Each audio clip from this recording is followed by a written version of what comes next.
मंडळी 2025 ला जन्मलेली मुलं बीटा जनरेशनची असतील, ज्या अभिमानाने सांगतील आम्ही बीटा जनरेशन वाली आहोत। याच वर्षी सुनीता विल्यम्स 9 महिने अंतराळात राहून सुखरूप पृथ्वीवर परतल्या, ज्याचा प्रत्येकाला अभिमान आहे।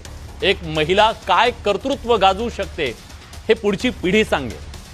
व्योमिका सिंग आणि सोफिया कुरेशी भारतीय सैन्याच्या पराक्रमाचा चेहरा बनल्या, हे पुढच्या पिढ्यांना आपण सांगणार आहोत 2025 ला काय घडलं। पण त्याच वेळी एका मुलीला या समाजात हुंड्यासाठी जीव द्यावा लागतोय। इतका विरोधाभास आपल्या समाजात किती खचून भरलाय बघा।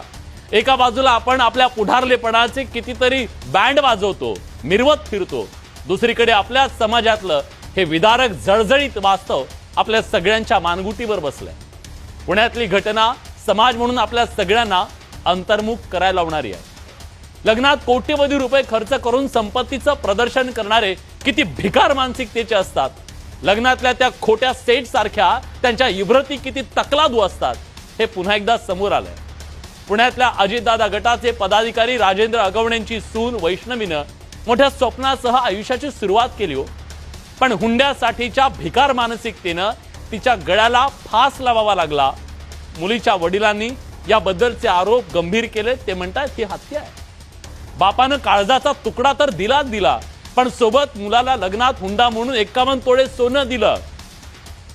त्याचबरोबर 7.5 किलो चांदीची ताटं दिली त्यांना जेवायला, फॉर्च्युनर गाडी दिली मिरवायला फिरायला, पण पैशांचा हव्यास संपला नाही। ही घुसमट इतकी टोकाला गेली, इतकी असह्य झाली की बापासह स्वतःची सुटका करून घेण्यासाठी त्या पोरीला जीव सोडावा लागला।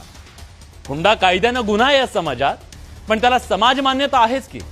हुंडा स्टेटस सिंबल आहेच की। दोघांसाठी सुद्धा तो सौदाही आहे जो जाहीरपणे केला जातो, मिरवला जातो। श्रीमंतांच्या घरात राहणारे सुद्धा या भिकार मानसिकतेनं ग्रासलेले आहेत। म्हणून मुली ओझं वाटतात समाजाला। हुंड्याचा हा राक्षस आजही समाजाच्या मानगुटीवर बसून जीव घेतोय सगळ्यांचे, घुसमट करतोय कित्येक पोरींचे, त्यांच्या आयुष्याचे, त्यांच्या संसाराचे। आणि आज हा सवाल घेऊन आलोय, पण त्याआधी बघूया नेमकं घडलं काय, एक जळजळीत वास्तव।